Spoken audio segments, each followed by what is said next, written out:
Inside the pristine lobby of a towering corporate building, arrogance and hierarchy dominate.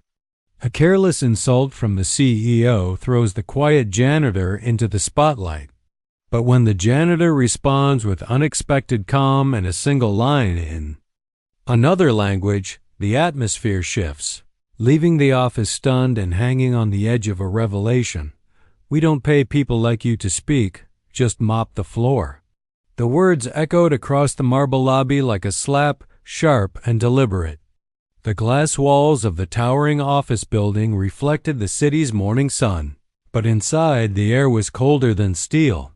Employees froze mid-step. The receptionist's smile faltered. Even the security guard lowered his gaze as though ashamed for what had just been said. Mr. Grant, the CEO, stood tall in his tailored navy suit, his posture radiating ownership. His voice carried the easy cruelty of a man who believed walls and ceilings bent because he willed them to. A smirk tugged at his lips as he looked down at the janitor, an older black man in a faded gray uniform, pushing a mop bucket across the polished floor. The janitor didn't flinch. His movements were slow, deliberate, as though the insult had passed through him like air. He wrung out the mop, lifted it with quiet care, and placed it back against the marble. The silence that followed was thick, almost unbearable. "You heard me, didn't you?" The CEO pressed, enjoying the discomfort his words carved into the room. "Don't stare at me like that. Just clean. That's what you're paid for." Anne. Intern in the corner swallowed hard. A secretary gripped her tablet tighter. The hierarchy in the room was clear. No one would dare challenge the man who signed their checks. The janitor finally lifted his gaze. His eyes were calm, unbothered, as though they carried a weight the CEO couldn't fathom. Slowly, he bent down, picked up a piece of crumpled paper from the floor, and placed it in the trash with a precision that made the small act feel symbolic. Then he leaned slightly on his mop, his voice quiet but firm. "¿Sabes lo que significa respeto?" The sound of Spanish rolled effortlessly off his tongue, smooth and steady. The room stirred. A few eyebrows shot up. Mr. Grant blinked, caught off guard for a second before scoffing. "What did you just say?" The janitor's lips curved into the faintest smile. "It means respect, something you seem to have forgotten." His tone was unshaken, as though he had rehearsed dignity his entire life. The CEO's smirk wavered. He wasn't used to resistance, especially not from someone who cleaned the floors. "Cute trick," he muttered, waving a dismissive hand. "Some broken Spanish isn't going to impress anyone here." But the janitor didn't move. He looked directly into the CEO's eyes, his calm gaze unnerving in its steadiness. The quiet stretched until it began to feel like defiance. Then, in flawless French, he spoke again, his voice carrying across the lobby like a blade of silk. "Le vrai pouvoir ne dépend pas de votre titre, mais de la façon dont vous traitez les autres." The employees exchanged looks, their surprise barely hidden. Even those who didn't understand the French could feel the weight of it. A secretary mouthed the words softly, translating in her head. "True power doesn't depend on your title, but on how you treat others." The CEO's jaw tightened. His arrogance faltered, if only for a fraction of a second. He stepped forward, towering over the janitor, trying to reassert control. "You think spouting foreign words makes you smarter than me? You're still just a janitor." But the janitor didn't bow. He didn't shrink. Instead, he straightened, his shoulders strong beneath the worn fabric of his uniform. For the first time, he spoke in English, his voice calm yet laced with quiet fire. "I may mop these floors, sir, but one day you'll realize language can open more doors than money ever will." The lobby seemed to hold its breath. The silence was no longer heavy with shame, but with anticipation. Somewhere someone gasped softly. The receptionist looked at the janitor as though seeing him for the first time. The CEO opened his mouth to respond, but the words stalled, trapped behind his pride. His fingers twitched against his briefcase. For a man who lived off dominance, he had not expected resistance, certainly not resistance wrapped in dignity and eloquence. And then, just before turning back to his mop, the janitor added one more phrase, this time in flawless Mandarin. The foreign sounds rippled through the air. An employee whispered the translation. Sometimes. Silence holds more power than noise. Gasps filled the space. The janitor lowered his gaze again, returning to his work as though nothing had happened. But the atmosphere had changed entirely. The CEO stood frozen, his arrogance cracking at the edges. His eyes narrowed, trying to mask the unease gnawing at him. For the first time in years, his power felt. Questioned, and in that moment, every employee in the lobby knew one thing. This was only the beginning. The elevator doors slid open with a chime, and the employees who had been in the lobby poured onto their respective floors.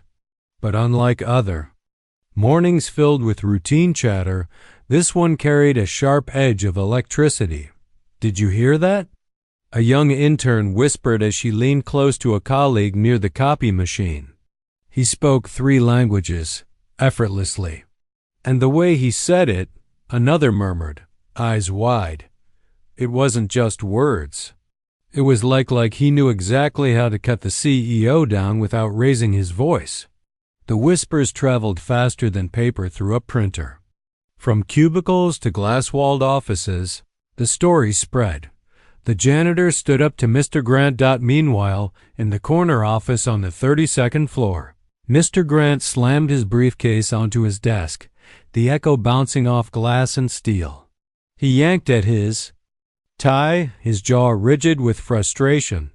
He's just a janitor, he muttered under his breath, pacing. A mop and a paycheck. That's it. People are making it bigger than it is. But the words didn't comfort him. The image of the janitor's calm gaze, the effortless roll of foreign syllables, gnawed at his pride. For years he had built his authority on intimidation and dominance. Now, with a single moment of dignity, a man with a mop had cracked the surface. He pressed the intercom. Cynthia, get me the head of HR. Moments later, a nervous woman entered, tablet in hand. Yes, Mr. Grant? Find out everything about our janitor. His background, his record, why the hell he thinks he can speak to me like that. Her eyes flickered uneasily. Of course, sir. She hesitated, but words spreading fast. People are talking. Then shut it down.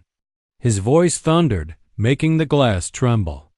I don't care how, redirect them, bury them in work, whatever it takes. Downstairs, however, the man at the center of the storm continued to mop the lobby floor with the same steady rhythm as always. His movements were patient, deliberate. To anyone passing by, he looked like nothing more than a janitor absorbed in his task. Yet to those who had seen the morning confrontation, every stroke of the mop seemed weighted with unspoken meaning. The receptionist approached timidly. Sir, she whispered, glancing nervously at the cameras. That was incredible. Where did you learn all that? The janitor paused, resting his hands lightly on the mop handle. He met her eyes, a soft smile tugging at his lips. Life has a way of teaching you, if you're willing to listen. She blinked, as though waiting for more. But he gave her nothing else, only a quiet nod before turning back to his work. His refusal to explain only deepened the mystery. By lunch, entire departments buzzed. In the cafeteria, employees huddled at tables, exchanging theories. He must have been a professor before this. No, maybe a translator or a diplomat. Then why's he here, pushing a mop? The speculation swirled, feeding a narrative bigger than fact. On the 20th floor, a junior manager laughed nervously with his team. Imagine a janitor who speaks more languages than the CEO. That's Poetic, isn't it? His words earned chuckles, though quickly hushed when someone noticed a supervisor nearby. The silence of authority returned, but the thought remained. Meanwhile, Mr. Grant watched from his office, his reflection in the glass distorted by the city skyline. He couldn't escape the feeling that the balance of control was slipping. For the first time in years, people weren't afraid of him. They were fascinated by someone else. Someone beneath him. That evening, long after most employees had gone home, the janitor remained in the lobby, carefully stacking chairs and polishing the last smudges of the day. His slow movements hummed with routine, yet his eyes carried the stillness of a man untouched by the storm swirling above him. As he finished, a soft voice echoed across the empty lobby. "You don't belong here." The janitor looked up. A young executive stood near the elevator, suit crisp, tie perfect. His gaze wasn't hostile, but curious, almost conflicted. "You're not just a janitor. Men like you, they don't end up here by accident. So why do you stay?" The janitor held the young man's gaze for a long moment. Then, instead of answering, he simply said in Italian this time, "Il silenzio e il linguaggio di chi sa aspettar." The young executive frowned, pulling out his phone to translate. When the words appeared, his eyes widened. "Silence is the language of those who know how to wait." The janitor gave a small nod, returning to his mop. The executive lingered, shaken. Before disappearing into the elevator. And as the doors slid shut, the janitor whispered softly to himself in English, words no one else could hear. "They'll know soon enough." The conference room on the top floor glittered with wealth-polished mahogany, leather chairs, and walls lined with screens showing stock graphs. Yet the air was anything but smooth. The board members shifted in their seats as Mr. Grant slammed his hand on the table. "This nonsense ends now," he barked. "I don't want another word about the janitor. He's nothing, a distraction." Heavy silence followed. But silence in a boardroom was dangerous. It meant doubt. One director cleared his throat carefully. "With all respect, sir, the staff, they're talking. Morale is shifting." "Shifting?" Mr. Grant's eyes flared. Over a mop and some foreign words? But deep inside, he knew it was more. It wasn't just about languages. It was about the way the janitor had stood without flinching. The way dignity had silenced a man who built his empire on volume. The director adjusted his tie. "Perception matters, sir. People admire composure, admire intelligence." The CEO leaned forward, voice low and sharp. "And what do they admire in me?" No one answered. The silence screamed louder than truth. He straightened, tugging at his cuffs. "Fine. If they want a show, I'll give them one. By tomorrow I'll remind this company who leads and who follows." Downstairs, while the powerful argued, the janitor pushed his cart into a quiet hallway lined with awards and photographs of the company's milestones. His reflection blurred in the golden plaques as he dusted them, his movements slow and reverent. A group of interns approached, whispering excitedly. "Sir, we wanted to ask, how many languages do you actually know?" He looked at them, his eyes kind, but his lips curved with restraint. Enough to listen, enough to speak when silence fails. One intern frowned. "That's not an answer." The janitor chuckled softly. "Wisdom rarely comes wrapped in straight lines." Then, as if sensing their eagerness, he switched seamlessly to Arabic. The interns blinked, fumbling for a translation app. When the words appeared, knowledge is light, ignorance is darkness, they fell silent, their curiosity deepening into awe. The janitor gave a small bow of his head and returned to polishing the plaques, leaving the young employees carrying a message far heavier than gossip. By afternoon, the office hummed with an undercurrent the CEO couldn't ignore. Teams that once feared his presence now whispered openly about the janitor. The balance of admiration had shifted. Subtle but undeniable. In the cafeteria, a mid-level manager leaned over his tray. You realize he speaks more languages than the entire executive team combined? Someone laughed nervously. He's got more respect too, and he hasn't even asked for it. The word spread like wildfire. Respect. A currency the CEO couldn't purchase. That evening, Mr. Grant stormed through the lobby, spotting the janitor polishing the glass doors. You think you're clever, don't you? His voice cut like a blade, throwing little performances, making people talk. The janitor didn't look up.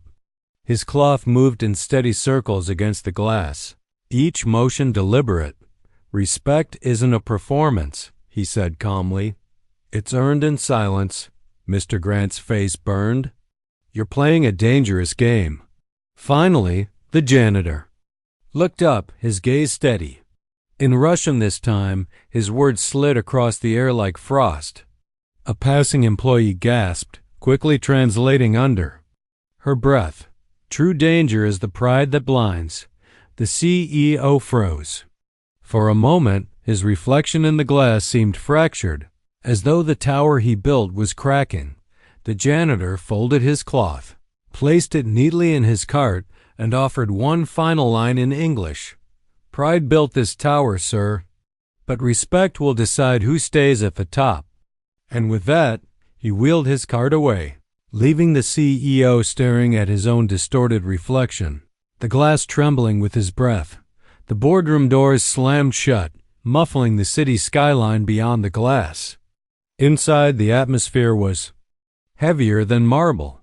Mr. Grant paced at the head of the table, his fists tightening and loosening as though wrestling invisible chains. Enough, he snapped. This fascination with the janitor is absurd. He's a nobody. You're all letting whispers run this company. One of the older directors adjusted his glasses. With respect, sir, perception drives reputation. Right now, he's become a symbol quiet strength against arrogance. That's dangerous for leadership. Mr. Grant's face flushed. I am leadership. The words rang hollow even to his own ears. For a moment, the weight of silence pressed against him, heavier than a vote of no confidence. He straightened abruptly. Fine. If he wants to play wise man, we'll expose him. I'll make sure everyone sees him as what he is, a janitor. Across the building, the janitor moved his cart down the long corridor that led to the training rooms.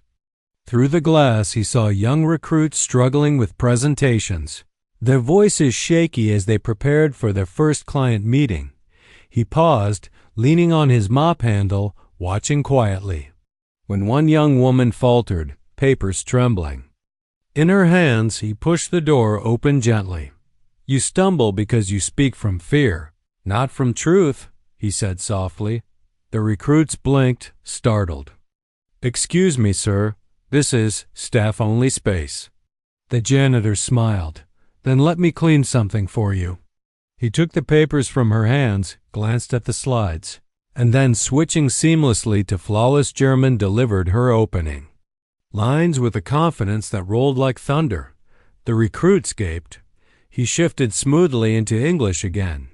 Don't memorize words. Understand them. When you speak with meaning, the world listens. The young woman's eyes widened with gratitude. How? How do you know this? Because, he replied, returning the papers, language is not just words. It's courage dressed as sound. For a moment, the room was silent except for the echo of his words. The janitor nodded once and slipped back into the hallway, leaving the recruits staring after him with awe. By afternoon, the story reached the upper floors. The janitor coached the new hires. He speaks like a professor. The whispers grew bolder now, tinted with admiration instead of just curiosity. Meanwhile, Mr. Grant stormed into his office, slamming the blinds shut. He poured himself a drink, hands trembling slightly. His assistant hesitated by the door. Sir, the staff are inspired. It's affecting productivity oddly, in a good way. Good way? His voice cracked. They're looking at him, not me. Do you understand? Respect belongs to leadership. To me, the assistant's eyes lowered. Respect is earned, sir. For a heartbeat, the words hung like a knife in the air. Mr. Grant's glare could have shattered glass. Get out. That evening, when most of the building had emptied, the janitor wheeled his cart into the executive floor. The glass walls reflected the city lights, but inside, the silence felt like a cathedral. He paused by the CEO's corner office, the door left ajar. Inside, he could see Mr. Grant sitting alone, tie loosened, drink in hand, staring at nothing. The janitor did not enter. Instead, he quietly set down a small stack of neatly folded towels outside the door, an act so ordinary yet deliberate, like a message only silence could carry. Then, in barely audible Greek, he whispered to himself as he walked away. Delta Y nu alpha mu eta delta epsilon nu beta rho y sigma kappa epsilon tau alpha iota sigma tau omicron. Nu alpha kappa y theta epsilon sigma, alpha iota sigma tau eta, nu Coribo, alpha lambda lambda y sigma tau omicron nu alpha slickinese, alpha upsilon tau omicron y sigma pi omicron upsilon epsilon y nu alpha iota kappa y tau omega. A young executive passing by heard it, quickly noting the words. Later, he searched their meaning. Power is not in sitting at the top, but in lifting those below. The phrase spread quietly through text messages and late-night whispers until it felt less like gossip and more like prophecy. Back inside his office, Mr. Grant felt a growing weight pressing in. He poured another drink, but it didn't drown the gnawing truth. Somewhere in the silence of his tower, his throne was being chipped away not by force, but by dignity. By the fifth day, the company no longer felt like the same building. It still glittered with glass and steel, but beneath its polished surface, whispers carried like an underground current. They say he once worked for embassies. No, someone told me he was a professor in Europe. Whatever he was, he's not just a janitor. Every hallway carried speculation. Every break-room conversation circled back to the same man. The more the janitor remained silent, the louder the noise around him grew. On the 15th floor, a group of analysts huddled over their computers. One had pulled up a video from security footage leaked by an intern, grainy, but clear enough to catch the janitor's voice in different languages. The clip spread quietly through private chats, gathering admiration with each replay. Listen to the way he says it, one analyst whispered. That's not tourist knowledge, that's fluency. The janitor himself, however, showed no signs of noticing the attention. He moved his mop with the same patience as before, wiped down tables, and offered polite nods to those who greeted him. His dignity was constant, like a river unmoved by the rocks it passed. Meanwhile, in the corner office, Mr. Grant felt his walls tightening. He noticed employees no longer straightened when he walked by. Their eyes lingered elsewhere. Admiration, the silent fuel of power was slipping, pouring into someone else's cup. He called in his assistant. What did they see in him? His voice cracked with a rare strain. The assistant hesitated. Maybe something they don't see in you, sir. The CEO's glare cut sharp. And what's that? Humility. The word hit harder than any. Boardroom criticism. Mr. Grant dismissed him with a wave, but the seed of unease had already grown roots. That evening, long after the office had emptied, the janitor remained in the lobby. The silence of the building at night was different, hollow, echoing, almost sacred. As he polished the marble floor, he heard footsteps behind him. It was the young executive again, the same one who had once confronted him with curiosity. His tie was loosened, his expression weary. "You don't have to stay so late," the young man said. "Most people don't notice what you do." The janitor straightened, placing the mop back into the bucket. His voice was calm, almost gentle. "The ones who matter always notice, even if they stay silent." The young man studied him. "You're hiding something. I can feel it." The janitor tilted his head, a faint smile forming. Then, switching to flawless Japanese, he replied. The young executive's phone buzzed as he typed the words into a translator. When the meaning appeared, his breath caught. "Silence gives truth the time to prepare itself." The janitor gave a nod, as if confirming a lesson taught long ago, then began pushing his cart toward the service elevator, but just before disappearing, he stopped. Slowly, he pulled a worn leather notebook from his pocket, its edges frayed with time. He placed it gently on the reception desk. The executive approached, eyes wide. "What's this?" "History," the janitor said softly. "A reminder that truth always leaves traces, even when buried." Then he walked away, leaving the young man staring at the mysterious notebook. On its cover, faded but legible, were embossed words in multiple languages. The executive touched the cover with trembling fingers. Though he couldn't yet open it, he knew one thing for certain. This janitor's story was far from ordinary. High above, in the darkened office, Mr. Grant watched from his glass tower, unseen, his eyes narrowing. He had seen the exchange. Hisses. Drink sat untouched as a cold realization sank in. For the first time, he wasn't just angry. He was afraid. The leather notebook sat on the young executive's desk like a forbidden relic.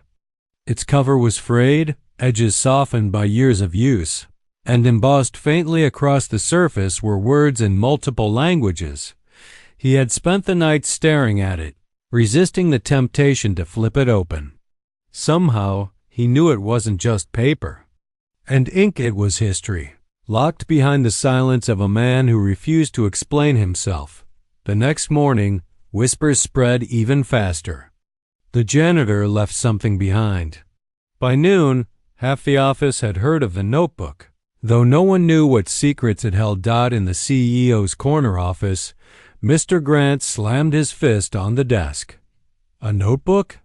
Now he's planting little mysteries. Like he's some kind of prophet? His assistant shifted nervously. "Sir, people are curious. The staff say he's teaching them, quietly. They see him as more than—" "Don't finish that sentence," Mr. Grant snapped, his face red. "He's not more, he's less, and I'll prove it." Downstairs, the janitor moved with his usual patience, polishing brass railings and straightening rugs as if untouched by the storm swirling around his name. But his eyes, calm as deep water, betrayed an awareness of everything. At lunch, the young executive approached him in the cafeteria, notebook clutched tightly. "Why did you give me this?" he demanded, his voice low but urgent. "What are you trying to show me?" The janitor looked up from his tray, meeting his gaze with quiet steadiness. "Truth is not always spoken. Sometimes it waits until the right hands are ready to open it." The executive hesitated. "Then whose hands?" "Mine, the janitor's." Lips curved into the faintest smile. Switching to Portuguese, he replied softly, "A verdade escolhe seu momento, now o homem." The executive quickly typed the words into his phone. "Truth chooses its moment, not the man." The janitor stood, gathering his tray. "When you're ready, the notebook will speak." He walked away, leaving the young man holding the worn leather cover as though it weighed more than stone. By evening, the rumors had reached a fever pitch. Some employees whispered that the notebook held translations of world leaders' speeches. Others swore it contained secrets of international deals. The more ordinary the janitor acted, the more extraordinary the theories became. Meanwhile, Mr. Grant watched from above, his reflection fractured in the glass. He couldn't stand it, this shift, this quiet dethroning of his authority. He ordered HR to dig deeper. Find me his past. Records, history, anything. I don't care how far you go back. I want proof he's nothing but a cleaner with delusions. Late that night, the janitor returned to the empty lobby. He wheeled his cart toward the glass doors, their reflections glowing with the city lights. As he worked, he hummed softly, a tune that echoed like an old hymn. The young executive appeared again, notebook still in hand. His eyes were tired but burning with curiosity. I can't stop thinking about it, he admitted. I feel like, if I open it, everything changes. The janitor paused, leaning on his mop handle. Change is not found in ink, he said gently. It's found in courage. The executive frowned. Why me? Why give it to me? The janitor's eyes softened as if he saw further than anyone else could. Then, in flawless Hindi, he whispered. The young man trembled as he translated. Sometimes the universe chooses someone to carry the truth because they understand silence. He clutched the notebook tighter, realizing it wasn't just a gift. It was a burden, a responsibility. The janitor nodded once, as if sealing an unseen contract, and returned to his cart.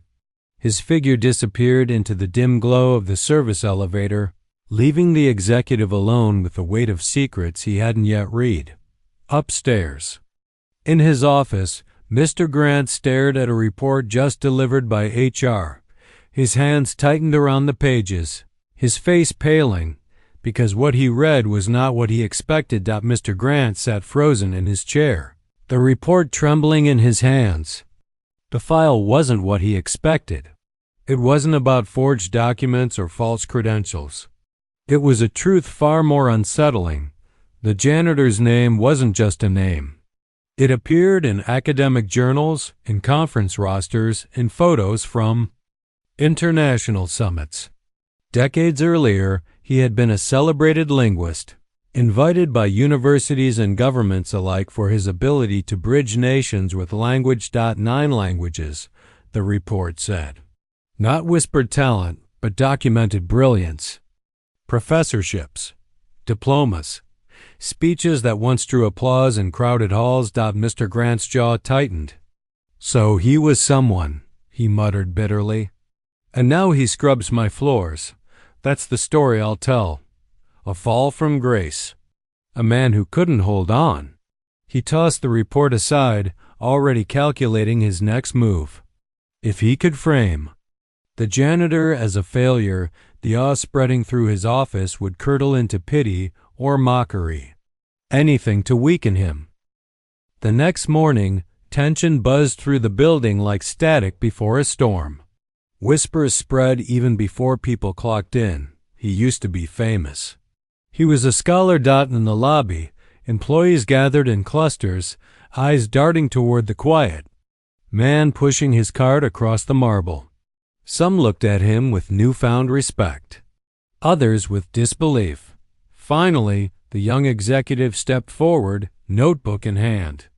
Is it true? His voice carried through the silence. Were you really a professor, a speaker at the UN, a man of 9 tongues? The janitor paused, mop balanced in his hand. His gaze moved slowly across the crowd, resting at last on the young man. His voice, low and steady, broke the tension. I was a listener, he said simply. A bridge for a time. Gasps rippled through the crowd. Mr. Grant seized his chance. Striding into the lobby with rehearsed authority, he raised the HR file high. Don't be fooled, his voice echoed. Yes, he once stood in classrooms. Yes, he spoke to diplomats. But look at him now, a mop in his hand, dirt on his shoes. He fell, he lost, and this is where failures end up. The silence was heavy. Eyes shifted back to the janitor, waiting for his defense. But he didn't argue.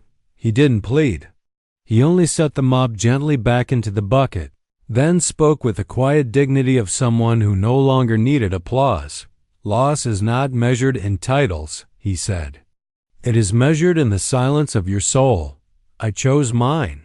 The words hung in the air like thunder after lightning. The young executive felt his chest tighten. He knew instinctively that this wasn't a man broken by failure, but someone who had chosen a different path. Someone who had walked away from noise into stillness. Mr. Grant's face flushed crimson. "Don't you dare turn this into wisdom," he snapped. "You're a janitor because you couldn't stay anything more." The janitor looked at him for a long moment, then replied in flawless Mandarin.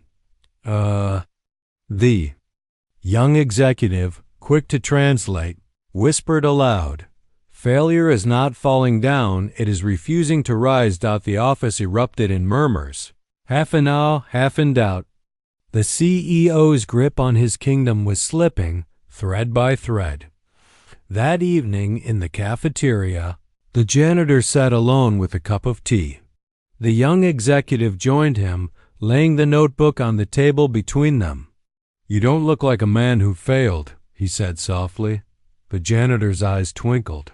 "Failure is a word the powerful use to cage the free." He sipped his tea, steam curling upward. "But cages only hold those who believe they are trapped." The executive glanced at the notebook, then back at the man who seemed both ordinary and extraordinary all at once. Why here? Why now? Why this office? For the first time, the janitor's gaze drifted away into the shadows of memory. His voice lowered. "Because sometimes," he said, "truth must stand in the dust so it can show who is truly clean." The words sent a shiver through the executive. He realized then that the janitor wasn't hiding. He was waiting, and somewhere, deep inside, the young man knew the waiting was almost over. The boardroom gleamed like a stage before a play. Long glass walls reflected the city lights, and the polished table stretched like a runway for egos. Mr. Grant stood at the head, shoulders squared, voice rehearsed. This was his arena. Around the table sat directors, managers, and department heads. But more than just the elite had been invited. Employees from every floor had been summoned, from assistants to analysts, each buzzing with curiosity. At the far corner, mop bucket beside him, the janitor waited silently. Mr. Grant began with a booming laugh. "Ladies and gentlemen, today, I reveal to you the truth about the man some of you have been foolishly admiring. The janitor, our so-called polyglot, was once a scholar, yes, but look at him now." He spread his arms, grinning as though the conclusion were obvious. "This is where ambition dies. This is where brilliance ends when discipline fades." Some heads nodded, but others turned toward the janitor. His posture was calm, almost regal in its stillness. A young manager raised her hand timidly. "But if he spoke at the UN, taught at universities, that means he chose to be here, doesn't it?" Mr. Grant's smile faltered. "Chose?" he snapped. "No one chooses to fall from the sky into the gutter. He is a warning. Nothing more." The janitor's eyes lifted. He spoke softly, in flawless Spanish this time. "Los hombres no can. De las estrellas. Caminan lejos del ruido para escuchar sus propios pasos." The room hushed. The young manager translated, "Men do not fall from the stars. They walk away from the noise to hear their own footsteps." A ripple of awe moved across the table. The janitor had spoken not as a man defending himself, but as a man teaching them something they had all forgotten. Mr. Grant slammed his palm on the table. "Enough with riddles and poetry. This is a company, not a monastery. Success is measured in numbers and profits and dominance. And what are you? Nothing but a cleaner of messes." The janitor's gaze locked onto him, and for the first time, his words carried steel beneath the calm. "Every empire falls, Mr. Grant, sometimes not from rivals outside, but from the rot within." The sentence landed like a hammer on marble. Silence spread. Some directors shifted uneasily, their eyes narrowing on the CEO instead of the janitor. One board member, gray-haired and respected, cleared his throat. "Mr. Grant, if I may, perhaps mocking a man who once held international respect is not the message we want to send to our staff. His presence seems to inspire them, not diminish them." Grant's jaw clenched. "You're all bewitched by tricks of language. But let me remind you who built this empire, who doubled profits, who silenced dissent," the janitor interrupted gently. His voice was soft, yet it cut through the room like a blade. "Who measured worth only by numbers, never by the dignity of people." Gasps, murmurs. Grant spun toward the crowd, his mask slipping. "He dares lecture me in my boardroom with my staff?" His voice cracked under the weight of anger, but the janitor remained unmoved. He switched tongues again, this time into, "The voice you selected does not support this language. Please click the upper right corner to switch to another voice. The voice you selected does not support this language.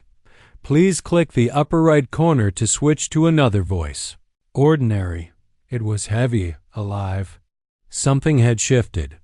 One by one, employees leaned back in their seats, their eyes no longer shining with fear of the CEO but with quiet defiance. They saw him now red-faced, sweating, trembling, and they saw the janitor, steady, calm, radiant with truth. Grant tried to laugh it off, but it came out brittle. "Don't be fooled. He's a relic. A man who turned away from the real world because he couldn't survive in it." The janitor's eyes softened. "Or perhaps," he said, "I left because I refused to become you." It was not shouted. It was not dramatic. But it was the dagger that pierced the air, leaving the CEO gasping like a man. Suddenly stripped of armor. The boardroom was no longer his stage. It belonged to the janitor. The air in the boardroom thickened. What had started as a staged humiliation was slipping into chaos. But not for the janitor, for the man who had planned it. Mr. Grant's face flushed a violent shade of red. His hands gripped the edge of the table so tightly the veins stood out like cords. "Do not let this nobody fool you," he shouted, voice quivering with anger. "I built this tower from dust. I signed every contract. I bled for this company. And you," he jabbed a finger at the janitor, "you dare to question me?" The janitor didn't move. He stood quietly in his corner, mop and bucket beside him like props in a play where he was no longer the servant, but the sage. "I don't question you, Mr. Grant," he said softly. "Your own actions do." The words slid across the room like an invisible tide. A director near the far end leaned forward, brow furrowed. "What does he mean by that?" Grant barked a laugh that rang hollow. "He means nothing. He's speaking in riddles because he has nothing of substance." But the janitor raised his eyes, and for the first time his voice carried not just calmness, but a kind of mournful weight. "Power that feeds only itself always collapses. Look around you. Do you not see it? The eyes that once admired you now fear you. The voices that once praised you now whisper behind your back. Even this company's profits you boast of, built on exhaustion, silence, and fear. Tell me, Mr. Grant, what will remain when the fear is gone?" The words hit harder than any accusation. Around the table, several employees lowered their eyes. Some clenched their fists. They had felt those truths in their bones but had never dared speak them aloud. Grant stammered, you?" But his words stumbled.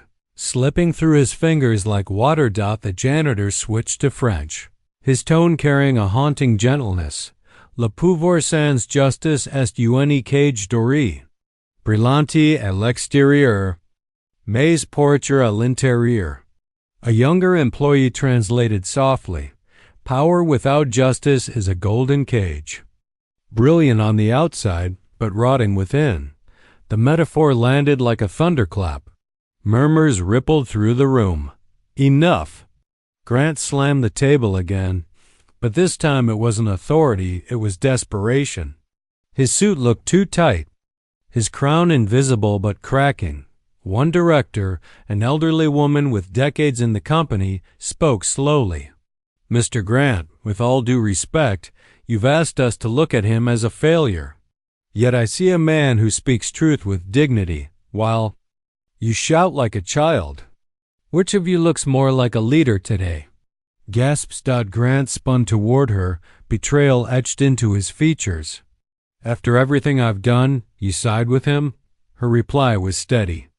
"I side with wisdom, wherever it comes from." The janitor bowed his head slightly, acknowledging her words without pride. Grant's composure shattered. He turned to the employees at the back. "Do not be deceived. He's nothing. He cleans your trash, scrubs your filth, he's beneath us. But the words rang different now. Instead of inspiring loyalty, they exposed the very rot the janitor had named. The audience saw not strength, but a man clawing at the air, desperate to hold on to power slipping through his fingers. The janitor finally took a step forward. His voice, low and unshaken, filled the silence. "I clean what is dirty, yes. Floors, windows, even trash. But what I cannot clean is the arrogance that blinds you. That task, Mr. Grant, belongs to time. And time is already scrubbing away your throne." The room froze. The words were not shouted, not dramatic, yet they landed like prophecy. For the first time in years, Mr. Grant looked small. His empire of intimidation had crumbled, not from force, but from the undeniable truth that everyone in that room now saw that the janitor's mop stood gleaming beside him, a symbol no longer of servitude, but of quiet, incorruptible strength. And, in the silence, a realization spread. The king had already fallen. The silence in the boardroom lingered like smoke after a fire. Mr. Grant's breathing was ragged, his chest rising and falling as if the very act of standing upright demanded more strength than he had left.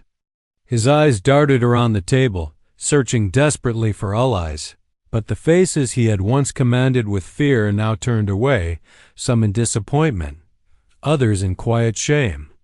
The janitor stood steady, neither gloating nor pressing his advantage. His hands remained folded, his voice unhurried.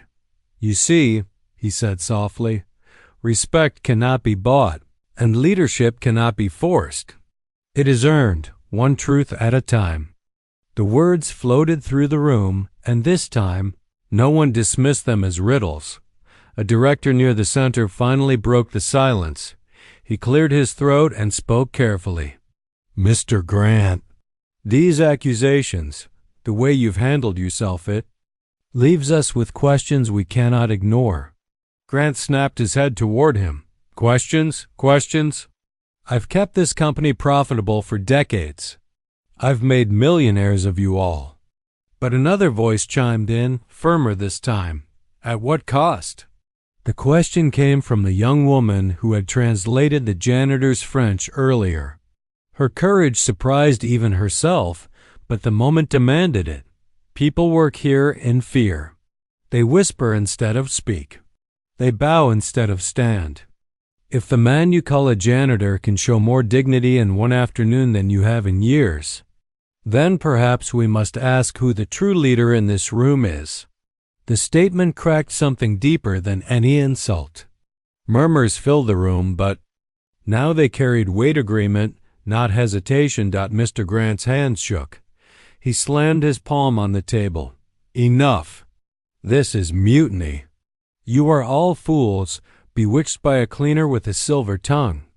The janitor finally raised his eyes and spoke with a calm that silenced even Grant's rage.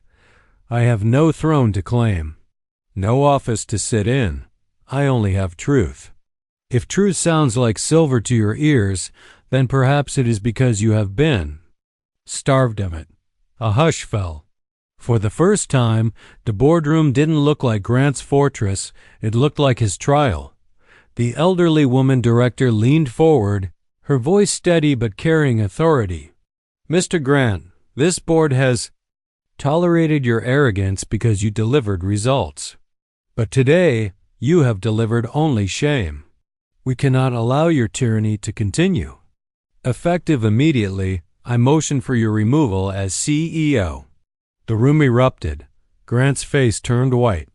You wouldn't dare, but hands rose, one after another, faster than he could keep up with.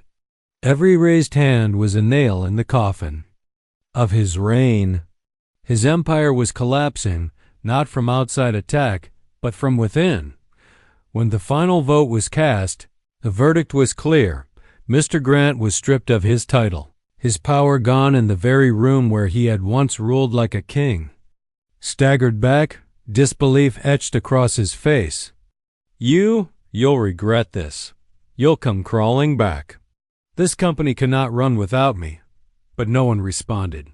Silence was his only answer. The janitor stepped closer, not as a victor, but as a witness. His voice was low, almost kind, though unyielding. History forgets kings who ruled with fear, but it remembers those who carried wisdom even from the humblest of places. Grant's lips trembled, but he had no reply. He turned, stumbling toward the door. The mighty CEO, once untouchable, now walked out of his kingdom as nothing more than a bitter man. The door closed behind him with a hollow thud. The boardroom remained still, everyone processing what had just happened.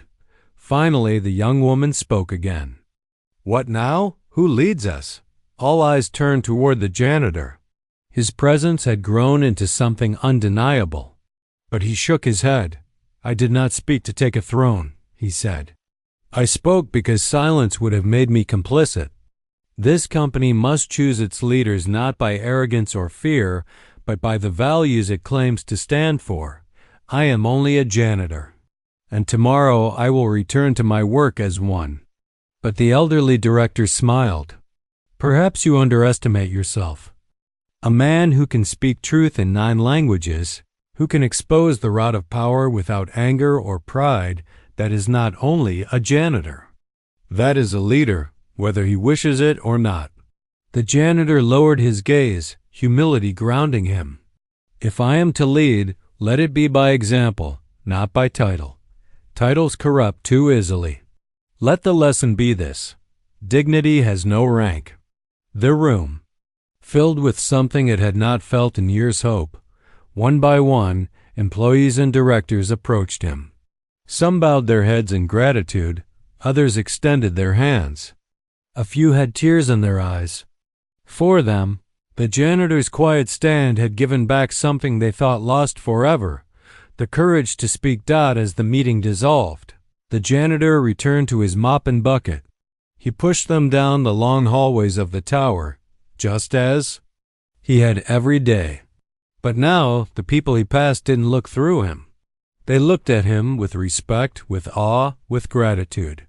Whispers spread faster than stock reports. That's him, someone said in the lobby. The janitor who stood up to the CEO. And so, without asking for it, he became more than a janitor. He became a symbol. Weeks later, the company began to change. Policies shifted, hierarchies loosened, voices long silenced began to speak. And in every meeting, in every corner, there was always someone who would say, remember the janitor's words. As for Mr. Grant, he vanished into obscurity. His name, once printed in gold letters across magazines, became a cautionary tale, a reminder that arrogance may build empires, but only dignity can sustain them. And the janitor? He remained true to himself. Each morning, he arrived with his mop, his quiet smile, and his 9 languages tucked inside his soul. But now, when he spoke, even just a simple greeting, people listened, because they knew his voice carried something rare, truth uncorrupted. And in the end, that truth left the whole office stunned.